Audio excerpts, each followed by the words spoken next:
I didn't go full screen yet. Let me go full screen. Hey, nice to see you again, Bente. Nice to see you, brother. Likewise, good. How are you doing? Very well. It's been a very busy week, one way or another, but great. Very happy to be here. Wonderful. Thanks for the invitation. Yeah. Thank you very much for coming back. And the last call was spectacular because you covered very well, actually, in the short period of time that you had, with some very intense, deep subjects. Gotta watch the clock. All different kind of meditation styles. And today I really wanted to, because I'm sure that each style of meditation has so much depth and different kind of ways of practice and how it can reach out to different people. So today I really wanted to delve deeper into mindfulness, because you were mentioning about mindfulness being kind of that first step to take before then moving into any of the 7 or 8 particular styles of meditation that we covered on the last call. Because it directs you, because it can give you direction, because you've removed your ego. During Vipassana, the main function of Vipassana is to dissolve your ego. So from that point of view, often you get a better form of direction than when you've got strong ego and you go, I know what I want and I know what I need. It's this. And so like, if you're in that very, kind of toxic state of mind, you're probably going to choose the wrong one. Yeah. That's the idea of it. If you've got strong lust, you're probably going to choose the wrong thing to go and do. If you've got strong hatred, you're going to choose the wrong thing to do. If you've got strong ego, you're going to choose the wrong thing to do. Yeah. But if you're dissolved out of all those, you've got a new vision of thing. I know what I should do. And it's not tended to be habit driven, So then that's when you're into the unknown. And that's often there where you go, I never thought of that. Why didn't I ever think of that before? That's a really good idea. I'll explore that. That's amazing. So that's mindfulness tends to produce that, but sometimes you have to go through, letting go of the comfort zones and things to get there. And that sounds really cool, but probably easier said than done for many people, because we're living in this life which is turning. There's so many things that we're seeing, we wanting, we don't want, we're analyzing, we're calculating, we're consuming, we're running. And how would you advise that kind of busy out there person that's living that fast life to start taking the first steps to mindfulness? Like, how would you disconnect from your ego? You can have artificial assistants, for example, go on a retreat. For example, for lay people who are plain clothes, regular people, jeans and white t-shirt people who just want to try this sort of thing out, but they feel a bit threatened by the idea it might be religious or whatever. There is a network called Goenka, Goenka. So normally the people who you hear saying that are Goenkaites. they're like the people within it. I'm not. I've done it. I've been on 2 retreats, one in Hereford, Herefordshire. There's one over there, Dhammadeepa. And I've been on one another. I think I went on 2 there or something like that. There's another one I went on, but they're all over the place. They're very popular because they're very neutral. They're run by lay people for lay people. You walk into a room that's very like pastel colors. There's no clutter. There's no big statue. There's no monks and nuns. So it's kind of unthreatening, and it's relatively scientific-ish. And it's quite easy to do, and the food's not Asian food. I noticed that when I was going to go back in 2009 to be a monk, I was talking to someone in South Africa, and I was going, you should go there and become, go in a temple. And they were like, but I don't like Asian food. I've forgotten what people are like. But those retreats with Goenka, it's very easy to eat food, and it's 7 days of quiet. So you're away from your routines. You're away from the talk, from your siblings and from your relatives and from your spouse or something. Even if they're there, you're in silence. You're in silence in the retreat. So that can be a way for some people. It's not suitable for it. Doesn't suit everyone. But that's an example of a way you can do it, is just to go, look, I just can't mix it in. I've got my kids running around here. My mother-in-law's coming to stay. It can just be all too much. So there is that. It's just going next August, I'm going to go to, you know, Herefordshire, or they're all over the world. That's the other thing. And it's run by a family who have a hotel franchise network. So they know what they're doing as far as sort of most of those logistical professional standard kind of things. And they have a good system of the only people, the people who are allowed to teach on those are kind of returnees who've done a certain amount, which is quite a good filter. Not all places have that kind of, you know, screening of people. And they also have a kind of, you know what you're going to get, because they have a television, you know, sort of video broadcast of these dead now, but Goenka. So you know what you're going to get. There's a kind of predictability about it. And the system, it's not for me. I don't advocate it, you know, but that is one way, if somebody, to answer your question, it works for many people, people all around the world. You know, it's a kind of posh thing in India. Yeah, you know, the educated upper class, all the medical students and people like that, they will go there. So that's one way. Like I was saying, Insight Timer has a lot of different meditations on, and you can sort of pick and mix. That's a really unpopular idea amongst many people. I don't see why not. For example, I have 100 students here, but 4 grades, 12 years to 16. And one of the 12-year-olds, he was saying, I don't meditate. And I know that his mum's Christian and his dad's Buddhist. So there's a whole thing where his mum said, no, we don't meditate like that. So I said to him, you know, have a look on Insight Timer. Insight Timer is this app, and it's got 26,000 meditations on. And I said, put in the search prayer, and then, or put in Christian. So you get sort of, and I looked at it, I did it, and I did it, and I went, look, there's the mindful Christian. I'm like, cool, it's all right, you know, that doesn't bother me. And he was like, really, can I do that? You know, I thought meditation was Buddhist. And I'm like, it's not, man.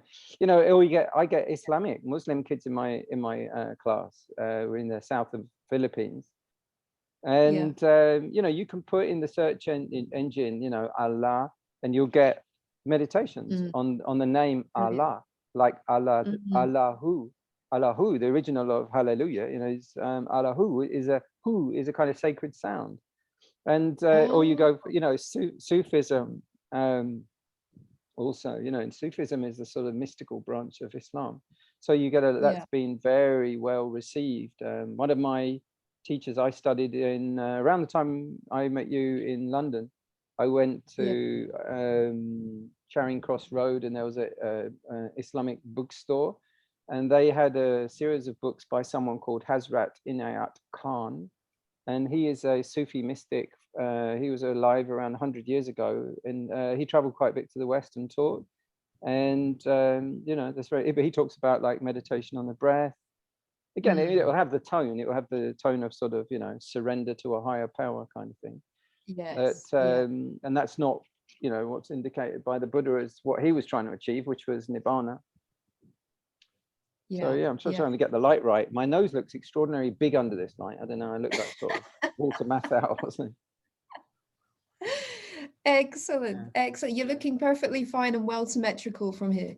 I shouldn't be. Oh, yeah, right. There you go. Damn, I've been trying to get asymmetrical for years. You could be French. They have fascinating noses in France. Yeah, it's actually an important. Took me ages to put all the Botox in there. Been trying to get it that large. In fact, can you explain nirvana? Because a lot of people talk about that, and sometimes I think people talk about it but don't really fully understand truly what it is. Yeah, well, it's not an is. It's a bit of a difficult one.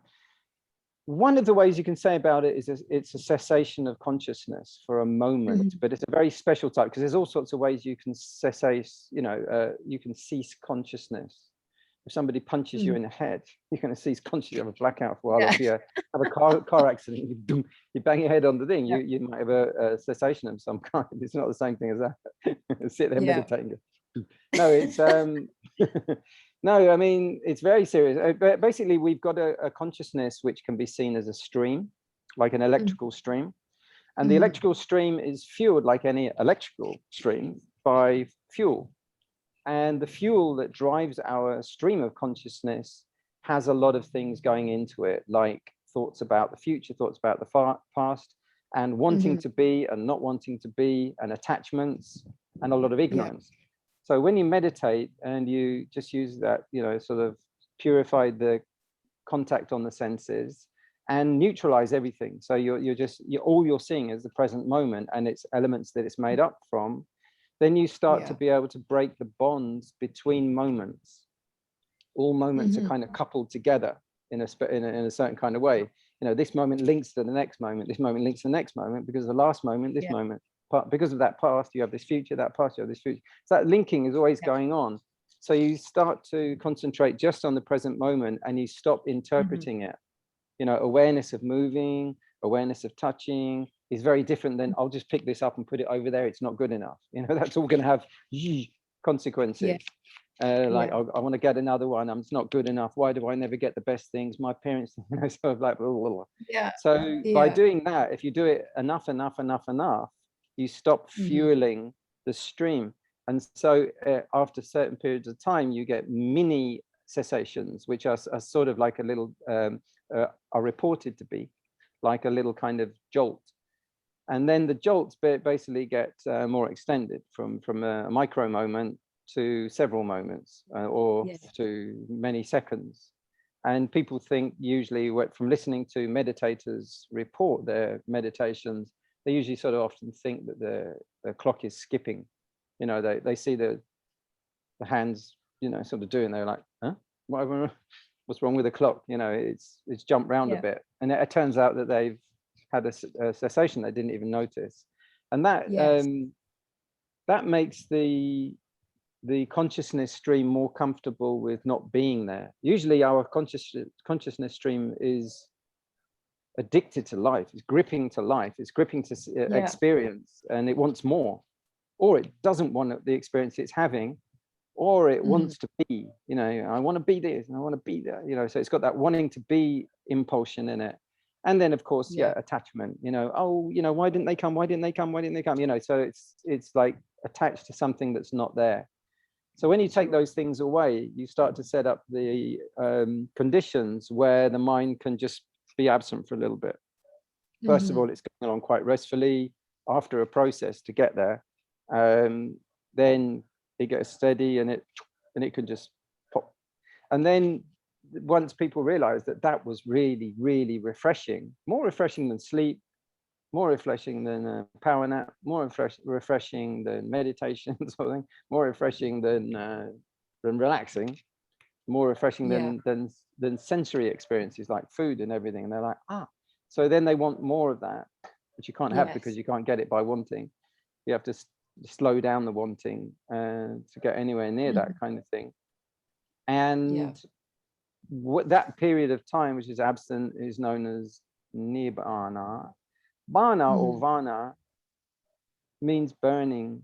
So it's a kind of way that every single moment is seen as a kind of restless activity. When you look right down inside the human condition, you see activity on every level. We're very, very like a burning anthill. So, which is never sort of satisfiable by satisfying. You just can't eat enough French cheese. So you just got to have more and more and more. You could try, but you'll just end up like a, sort of fat lump. So it's just not satisfiable by more. And if you just starve yourself to death, that's not also satisfying anyway. So the nibbana it refers to this experience of having gone out of time and space, not by kind of psychedelics or something, but by cessation of consciousness momentarily. And then the fruit of that, the experience of the consciousness, the other side of that non-experience is a consciousness which is arising not out of burning, not out of combustion of mind and matter. It's something else, because it's starting up from nibbana, and then it comes out. And that is pure as the driven snow, because it's not been tainted by all the vibrations of life. And that is called the fruit of the path. Path is called nibbana. Magga is called magga jnana, or knowledge of path. And then magga phala. Phala, it means the fruit, which is the the benefit of that comes out afterwards. Because when a person has that, they start reviewing all the values of their life. They realize that self is an illusion. They realize that most of the things that they've been clinging to have been causing suffering, and they're able to just go, no thanks, I don't need it anymore. All the habits and attachments they say are just a waste of time, and aren't going to ever lead to satisfaction. And why are you dragging them all around? And that revision part that happens after the experience of nirvana sets people up for the next one. And basically the idea of it in theory is that 4 times and then you're done. So, but though it's quite difficult to do all 4, you know, you can do it, you might be able to do it once. In Burma, it's kind of the emphasis to the national population that they should try to at least attain like once. And then it's said that if you've attained Nibbana 1 time, and the meditation teachers sort of listen for certain things in the reporting of meditations, like the one I said, you know, like someone comes in and goes, I think the clock's broken because it kept jumping around, you know, or sort of like I was meditating and then I was like, oh, the dawn light was there already and I hadn't rested or slept. I don't know, it was weird. So if someone says like that, they're kind of, they're sort of like, no, there's something up, you know, that they're on the right track. Often teachers won't tell a student, otherwise it'll prevent them from progressing, or they'll get really proud or attached or try to do it all over again and they'll muck it up. So the first time that somebody gets that, there's a name for it, and it's called stream entry, because their whole life starts to go on the path towards real liberation. No more trouble. So, you know, no more trouble at all, absolutely none. So that's called stream entry. And then they might meditate for a week or a few months or a years or something. Based on that experience, they will kind of get the appetite for more of that kind of thing, and it will sort of shifts your perception about how you do this thing of liberation. People who are very attached to rituals and ceremonies and of one kind or another, you know, sort of obsessive compulsive or religious ceremonies or iconic worship or amulets or all those kind of different things, or superstitions and things. Just drop them. They go, oh yeah, what a waste of time, because now I see how you do it. You know, the body and the mind, you know, like working on your own sensations, you know, the breathing thing. Oh, right, yeah, makes sense. And all that other stuff is clutter and waste of time. So the people will drop that, for example. So they'll see those 2 things, that there's no permanent self, that there's no point in trying to use ceremonies and rituals to attain Nibbana, because they've already experienced how they really did get there. And the consciousness would get fascinated by a person who has experienced it, go like, how did we do that? And it will naturally rerun and review and rerun. It's like if somebody writes a hit pop song, they'll go, what did we do right? What did we do? Let's go, sort of backtrack, you know, what were the steps that led up to it? So we could try to replicate it again because it was successful. And then doubts about, you know, is there such a thing as this meaningful path, this way out of suffering? Does it, you know, those go because someone's already experienced it. So from that moment on, there's a kind of unshakable faith in the ability to really experience a genuine form of spiritual liberation. So those are the 3 qualities that come with the first stream entry. So then the second time, you know, life has gone on, but someone might have got that and then they go, oh, I want to go back home and I want back to listen to my records, but everything's kind of not quite as, you know, not kind of wow as it was before, because things that were wow were based on, you know, because they were the peak thing of their life up until then. But this is something else. So it's a kind of game changer. And then, so people go back to their life and they're kind of not as driven towards things as they were before. And often then they'll go back and do another retreat or another kind of meditation or keep meditating. And then they might get a second time experience or non-experience of this. And that effect has the effect on desire and aversion, hatred. So those 2 things get severely like clocked down. Because often like people go home from a retreat having got their first one, and then they'll try music out, and it's got a kind of, it's not kind of, you know, people can see the drawback that they couldn't see before, drawbacks or a food, you know, like a big party or wines and things like that, and it's just not got the same kind of thrill that it had before, and they kind of get more of it. And so those two get quite severely reduced. And then third time, they really get knocked down until people really notice that that person never gets upset. You know, there's something really different about them. Yeah, yeah. They're very stable. So that's called, no, the first one was called non-returner. And then the second one is, sorry, the first one, so first one is called stream entry. Second one is called once returner. Third time is called non-returner. So those are things. Something about the stream entry. It's a bit difficult to talk about this one, partly because of the way that it's described in Asia. Is they basically say that if you attain that one, you will have 7 more lifetimes. Okay. Now, if you go into this, you'll hear that all over Asia. And I stumbled across the writings of one of the main masters from Burma from the 1950s, Mahasi Sayadaw. He wasn't saying that. What he was saying was that actually the normal sort of low to high description of life, low life, you know, painful, just, you know, harsh life, right up to really elegant, exquisite life, is divided into 11 bandwidths that you can get reborn in of consciousness.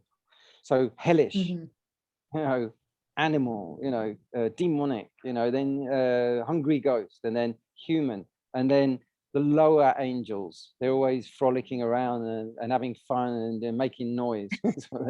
And then like party life, you know. And then the higher ones, poetry, you know, and then, like, you know, dance and ballet, and then muse, and then, you know, higher ones and higher ones and more refined ones, until they're just meditators, and, you know, they're just very, very high balanced beings in the 11th, you know. He was basically saying that, no, what it means is that the bottom 4, the realms of loss, so it's called, you know, there's real regret. Everyone that gets in there is like crying, and, you know, they're in debt, they're craving, you know, they're really caught up in those cycles of misery and addiction. The lower 4, once you've attained the first level, you will never get reborn in those ones again, because you've seen how it works.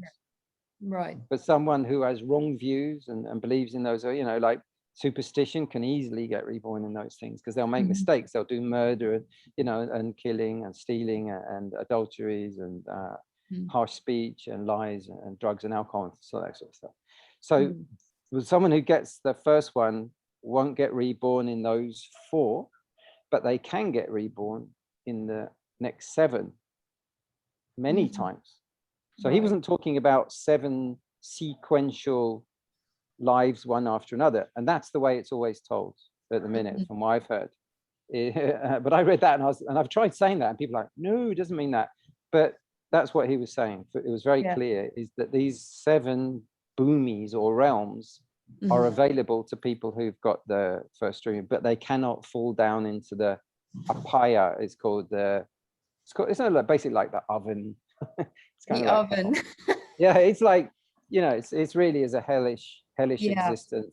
You know, when you listen to gambling addicts describe the destruction of their life and the wreckage and ruin, this is what it's talking about. People who make serious errors in one way or another, they ruin their lives. So you won't fall down there if you've known the Nibbanic, because you've got the guidance and you know the path.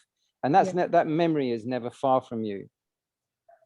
Yeah. So that's the effect of Nibbana. So I spoke about the first 3. The 4th time, you basically become it's called an arahant. So that person has no attachments. So they don't have any pride, ego in the ego sense. And they don't have any attachment to anything. They're basically somewhat on the level of, well, in the realization of a Buddha. But a Buddha is a unique, because they're the first one to rediscover it, and they have a unique gift in teaching, and they have quite a lot of other extra skills, which I won't go into right now. But the 4th level one is an arahant. They've totally extinguished all those things. No more desires, and no more hatred, and no more pride, ego, conceit, no more jealousies, or basically no unwholesome states at all. Sure, like some kind of self-purification of the self. Yeah. Right. Yeah, well, the self view goes out on the first level. That's true. Yeah, yeah. So it's kind of purification of the mind stream. Yeah. Yeah. You can't have a pure self. No, because then that's ego, isn't it? Suddenly it's the self, and yeah, sort of thing. It doesn't work like that. Yeah. So there we go. That's a little bit about Nibbana. Yeah. Yeah, fantastic. Thank you. That's a great description. And I can imagine the health benefits of that on the mind, the emotions, the body are pretty incredible. But just going back to what you were saying, like reaching those certain states where people start to notice the difference in you, and they're like, oh, they're not getting angry, or they're remaining calm, and normally they're a bit defensive, and I think that just sprung to mind, like parents, because parents' buttons are always being pushed, and I think that could be a good practice for parents to practice, because it would help them to be less reactive and find maybe a more harmonious way to teach and educate their children in a situation, because children are always copying the reactions of the parents. So if the parents are calm, then the children are automatically going to learn that calm as well. So there's an author who talks a lot about this called Daniel Siegel. Daniel Siegel. Mindful parenting was where he started from. He knew nothing about mindfulness, as in Buddhist meditation. Yeah. But mindful parenting, he's written a lot, and it's worth hearing him. But he talks a lot about that, and a lot about other things that are connected that you'll find interesting, like mirror neurons and empathy between parents to children, and the importance of how when children believe that they are being seen, they are being understood, listened to, and understood, as opposed to non-empathetic parenting. It's all projection and commands and control and puppetry. It's just manipulation and stuff. So obviously that's very crippling and harmful. It's rooted in ego. So that's a big difference. That's also these are all byproducts. Once you start meditating and removing ego, so I say on the first stage, that basically goes out. So what comes in is empathy and non-ego. So you can start to see people for who they really are, and start to feel their needs and respond to them. So that's very different than someone's walking around just all full of themselves. And including parenting, it's a big important part of social progress, and that is one of the roles of meditation. Often people think it's a selfish, just go and retreat. It's kind of like selfish, but it's not. If you do manage to remove unhealthy patterns through, but it's not usually only meditation. It's usually a combination of teaching, guiding, research, and meditation. These sort of two different feet. One is study and the other one's meditation. They go together. You can't really have one without the other. It's like walking. If you meditate without study, relevant study to meditation, then it's a bit dangerous. And if you study without practicing it, it's said to be a bit of a waste of time, because you're not really doing the work, of cleaning and removing and balancing and calming and getting insight. It's like kind of sitting at the side of a swimming pool, reading a book about how to swim, but never actually getting in and doing it. Yeah, exactly. Yeah, just like that. Yeah, H2O. Yeah, theories on water. And stretch your arm. Yeah. Sure, absolutely. That's very interesting. Very interesting. So on the thought of disconnecting from the past and detaching from the projection or the fear or the anxiety or the uncertainty of the future, what's the best thing to do if people can't go on an immediate retreat? what would be the best thing for them to do? I understand Insight Timer is very good, but Insight Timer is only so good. It's a sort of convenient way. The yeah, actual best, you know, like the best one I know is is the kind of one that I've created. yeah, I would say that, but partly because it covers the main parts of what I think are the important meditations. The Anapanasati, I think, is a very important one. Most people agree on that. I think it's yeah, important to transition out of that to do Burmese Vipassana of the monks. The monks teach, not the Goenka one I was talking about, yeah, which is on the rising and falling of the abdomen and using touching points yes, as a basis that you can also get in the habit of noting sensory sensations arising. yes, That I've got a meditation online, you know, for that, and I think a guided meditation. So I think people that are regularly doing that, never mind on retreat, just doing it, and pretty soon after hearing it a few times, the guide, you can kind of do it even without the guide. yes, Becomes a bit more automatic, and then you can not only let go of projections about the future, but you can recognize the mind states of panic, yeah, of doubts, or automatic mind, or patterns that are neurotic, unhealthy, that are rising up. And you can know that you don't have to believe them, that you know that will start to influence your views and outlook and attitudes. Just doing a regular daily meditation, you can yeah, know that, wait, you know, I'm getting a really bad reaction. Well, this will pass, like storms pass. You know, that everything is impermanent. It doesn't mean just because my mind's shouting at me, we've got to go and do this. We don't have to. The mental conditions arise and pass. And you know, you can start to see a memory as just a memory. It's yeah, not a self. You know, you yeah, don't look at it and go, oh, there's me.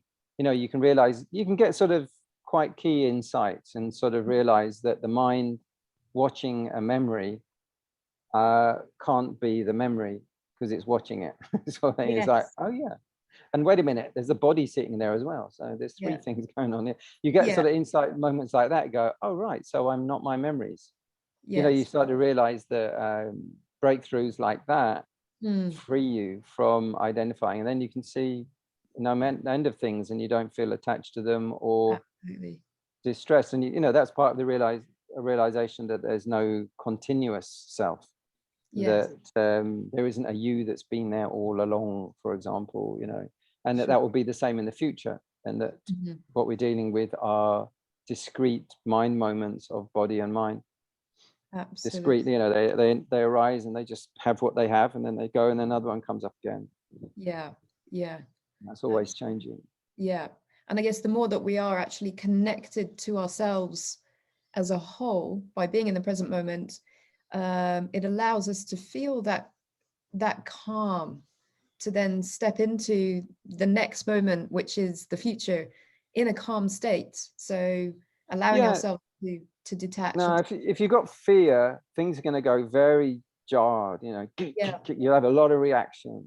yeah, If it's working out fine, then as you said, the other one of the other videos is you're going to get into a sort of flow state, because you're either going to get insights that mean you can let go of some of the fear, you know, yes, fear things, and that puts you in a more clear state of mind where, you know, but you know, all those kind of insights, that cliches, you know, everything's okay, it doesn't matter, that you don't feel worried, you can let yes, go, a lot of those things, you can just be, you know, those kind of things just feel natural and normal about. Then, you know, if you're terrified of a person, you know, then you get into your clear state and you can see them go, yeah, well, everything's impermanent, those feelings I had, they've come and gone, and this person will come yes, and go, and no big deal. You don't get into an aggressive us and absolutely. them, yeah, the division things, and the um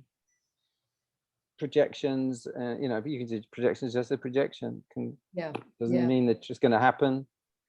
So like those things, you know, things that seemed frighteningly real don't feel scarily real anymore. And also then you might, like, you know, you might get insights about needs, you know, of some kind. Like you might need to connect to a network of support people who are who are suitable for you to talk to, you know, that will give you support. And you realize, oh yeah, all I've got to do is Google this, and oh, there they are. Now I meet some new friends. Something like that. There's a lot of attachments to negative things gone, you know. Sure. So it opens up opportunities arise that are Yeah, much more. That's what I mean. The narrow mind, the ego mind, the narcissist mind, you know, the frightened mind is very limited and very automatic and clings to what's known. But the mindful mind can look at all the different options, just like an airport lounge. You know, you've got all these different departures that you could do this, you could do that, could do that, could do that. And the more you look, the more there are, because your mind has opened up. It's not clinging anymore to the frightening known, or it doesn't sort of lock itself into a little corner that it, you know, little loops of fears that it can't get out of.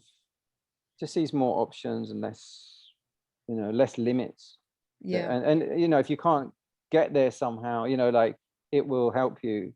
You know, like money, you know, people worry, you know, I haven't got enough, I'm clinging. And if you're mindful, you can see you can give all the money you've got, because there's kind of laws that the more you give, the more you get, you know. So, you know, people see you giving money, they say, hey, well, I'll give him some money because he's obviously really trustworthy. It's like, so you suddenly start receiving more and more and more. So hold on, what happened to the tiny little bit I was clinging to? Is like, you know. So that kind of logic, those logics of insecurity and, you know, the spiritual laws, abundance, infinity, and non-self. It's not yours anyway. People cling to things because they think they're mine. People cling to things because they think they're me and mine, and therefore they create misery and limit. But they think that's good for them, as opposed to non-self, which is a great actual liberation. Identifying with the body is a big one on that first nibbana that goes out. So you can see see that the mind and the body are two separate things. It's a bit like the internet and the laptop. Yeah. You know, the body in that case is like the laptop in its material. You know, you can spill coffee on the laptop, but you can't spill coffee on the internet. Yes. Yeah. Something like that is, you see that the nature of the mind is really something like that, quite ethereal and changing. But the physical body is going to pass away and be upgraded or not renewed. Yes. Lucky, you know, if you manage to get totally clear off and you don't die with a load of craving and clinging. Yes, sure. That's amazing. It's so amazing. You've said so many things there that I think would certainly resonate with me, but resonate with so many people. And the more I listen, the more I just think it's such a, we're so blessed really to have the opportunity for mindfulness, even because it's so helpful. It sounds so healthy. It sounds something that just makes us allow ourselves to be the better version of ourselves in every way, and with each other, and with the planet, and with everything that's growing, you know, just to find that better energy and to share that better energy around, and to be free from, like you say, all of this attachment and greed and competition and ownership and all of that, which doesn't really serve us or anybody in the Ownership's okay, but not greed and other things. But it's, otherwise you start sounding like kind of communist if you're not careful. You know, it's, no, I mean, respecting you know, limits and healthy order of ownership. But just as you said, the unwholesome things, you know, the cravings, the destructive greeds and those kind of things, and excess or over everything. It's really unnecessary, and it creates also poverty and, you know, wealth division and things. Sure, absolutely. Do you offer, do you do any live meditations at all? Do you can anyone access you or connect with you, you know, or give any donations? Yeah, I could do it. But the thing is, I also like to check in with people. I don't think it's something automatic that you can just give it and it happens. I do like to know that where people are at. I like to do, you know, kind of 90% talking to check where people are coming from, and then also So the answer is sort of not really. I mean, I trust that when I talk with people and we smooth things out and get them clear, then when they go away, they will relax at some point, and a lot of what we've said will start to sort of coalesce, you know, and order itself. And in that time, people can change their attitude and directions or intentions and things.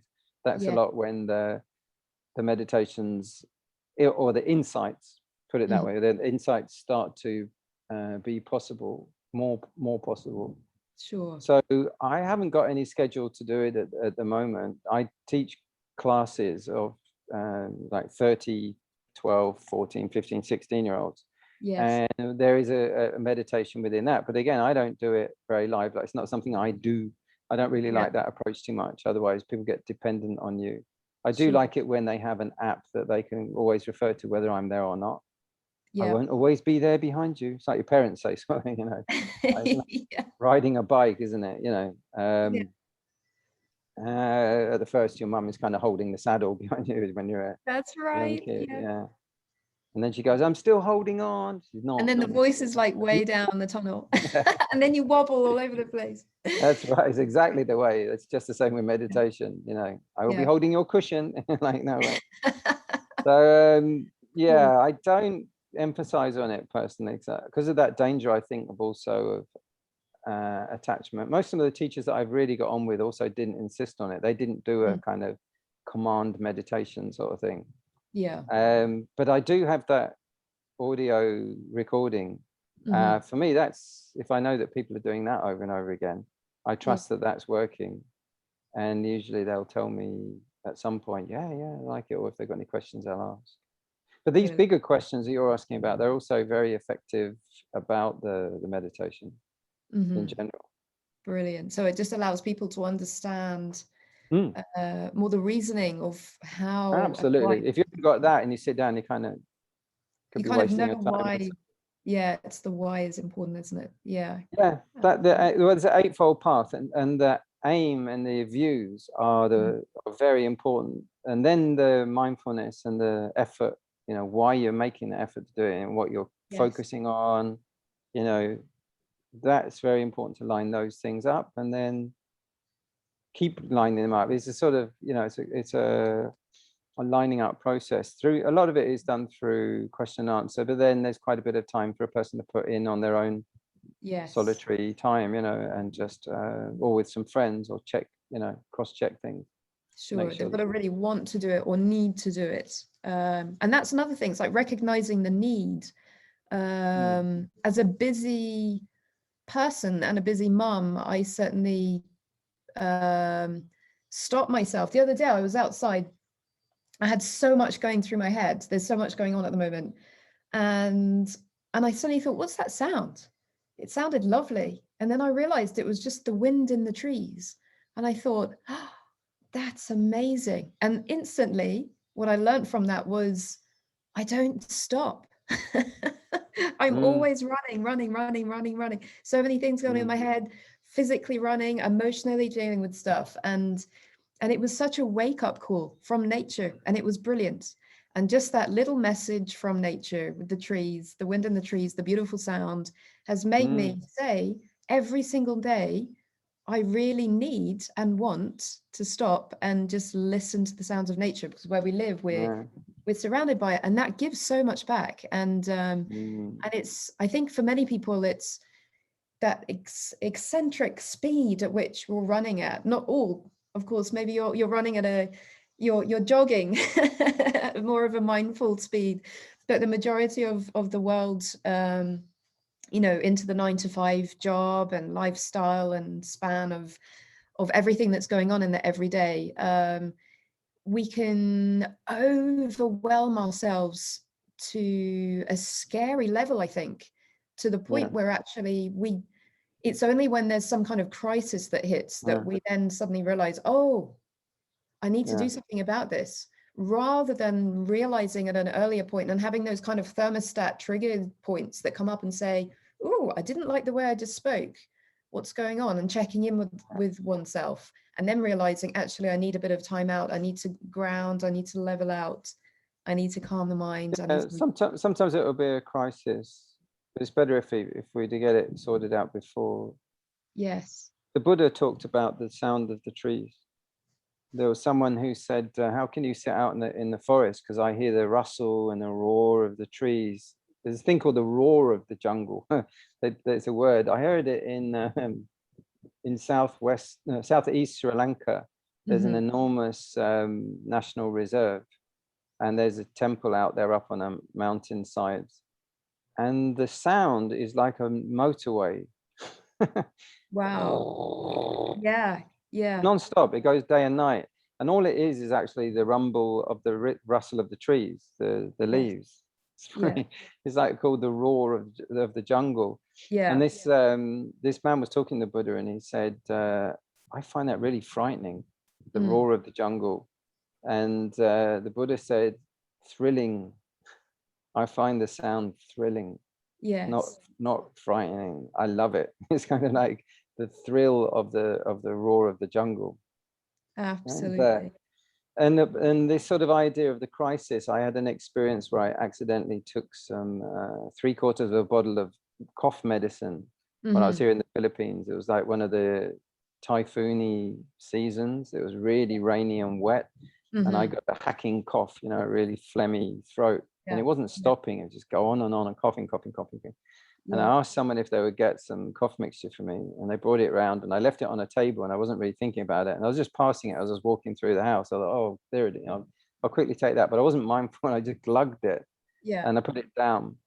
I glugged some. And then I went to the loo or whatever it was. And on the way back, I thought, I'll just have a bit more. And I glugged it. And I think I'd sort of like grabbed a paracetamol or something, and got another one. It's kind of turquoise tablet, and popped that in, hoping that was going to do something. And I thought I'd have a nap. And I sort of woke up, tripping. Basically, I was just hallucinating everywhere. Wow. And I'd been out on this really euphoric, hallucination. And I kept sort of waking up and then going back into this really euphoric state. And then every time I came back, my limbs weren't working a bit more. Oh. My hands, my legs weren't working. And then I kept going off into these sort of fantasy trips. Yes. And then coming back again, and less was working. It was getting darker and darker and darker. So I realized something was wrong, and I could feel this sort of creeping feeling in my brain, under the skull. Yeah. And I totally had forgotten about the cough mixture. I didn't think, it didn't occur to me it was anything to do with that. And I thought it was a tropical disease. I thought it was like meningitis or something, or typhoid or something like this. Yeah. And I was getting infected in my brain, because I could feel something moving in there, like something was going on inside. Yeah. And so I started trying to sort of type to a friend in Malaysia, this is the other country, help, like that. Yeah, you're in the other country and help. What, and they said, get to hospital. Yeah. So I managed to sort of crawl off the bed and along the floor, sort of like completely paralyzed from the neck down, just about managing to drag along. I got out into the front yard where there was a track, and I just started yelling for help. And by that time, like, my face wasn't working. No. And a couple of guys on a tricycle picked me up and took me to the hospital. And they managed to sort of, the hospital people sort of dragged me off into a wheelchair and propped me up on a bed, sort of thing. And then basically the hospital asked, staff, so they come out and take notes, and I couldn't speak at all, like this. And they said, basically, like, you've had a transient stroke. I'm like, I could hear it. I was totally lucid inside. I was like, I'm going to be like Stephen Hawkins, Stephen Hawkins, right? Stephen Hawkins, right? Yeah. That's it. I've lost my speech. I've lost my limbs. You've seen it. You've seen people in wheelchairs. You work with brain damaged children. Well, oh my gosh, this is it. You weren't expecting it, but here it is. Here's the rest of your life. You'll be in a wheelchair in the Philippines for the rest of your life. Oh my gosh. So that was it, And then some of my friends managed to pick up the text that I'd managed to get off, and they came and visited me, and then bit by bit, through talking with the doctors, they were asking me, did you take any medicine? And I managed to sort of write down through, my facial was hanging off and drooling and stuff.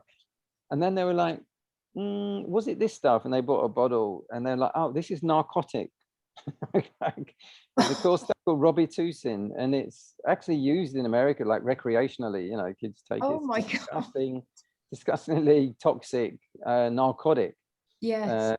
I think we, in England, you have something like, was it Benylin, which is a cough mixture, which is a bit Yeah. heavy, but Yes. this is like way more heavy than that. And Yeah. it's almost like cocaine or heroin or something. It's Good very, very Lord. strong.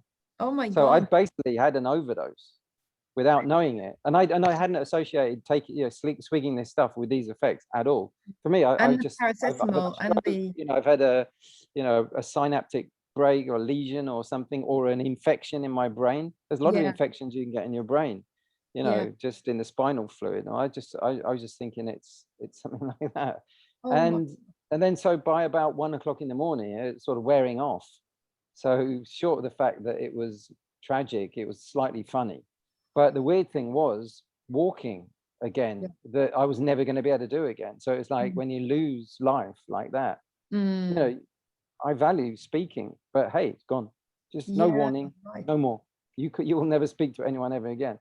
So God. suddenly you get the power of speech back, and partly I think because of the effect of the come down and everything. But I just wanted to hug everyone. It's just Yeah. like this feeling of, yes, I've come Yeah. back from the dead. Like you really feel like you've been written off at that point. You just feel Wow. like you're dead. You're a corpse. So it was really and also you realize that kind of experience is what the Buddha is kind of wanting to get people to get, the sense of urgency, that Mm. anything can go any of the time, that all this stuff around us is not Mm. important, and we should wake up to this urgency and Mm. get on with it, and do the get the realization of that, so Yeah. that we transform our values. That's given me goosebumps hearing you say that. That's really powerful. Absolutely. Yeah, What's the absolutely. French word for goosebumps? Oh, Like, les frissons. yeah, there you go. Yeah. Yeah, yeah. And when you translate it to the French, they're like, Goosebumps. it's Les like bumps du goose. the bumps of the goose. It's like, well, it's a long story, yeah. We're a bit crazy, us Brits, Absolutely. Well, I have so much enjoyed this call. Thank you. And I know Great. that everybody that listens to it will. And I can't wait to post it Cool. so All that we right. can Let's do share it. it with others, because that's what this is all about. It's about being able to share and bring all this good knowledge to as many people as possible, so that they can learn and grow from it, and learning is we're so lucky to be able to learn things, because that helps us to grow and then share it onwards. So That's the thank you. miracle. Absolutely. Thank you so Very much. welcome. I could sit here for a long time, but I know that you've got to go. I've got to go, but stay mindful. That's what's in the forefront of my mind at the moment, is stay mindful. But thank you so, so much for your time. Thanks for your sharing. Thanks for your knowledge, your wisdom. It's, I massively enjoy these moments. And Great. Pleasure. on Sunday, I'm not here actually. I'll be running around. But next Wednesday is perfect. If next Wednesday is okay for you. Good for me. That would be marvelous. Right. Thank you so much. And Okay then. have a great afternoon. Have a great evening, because it's evening for you. Take care. It is. Okay then.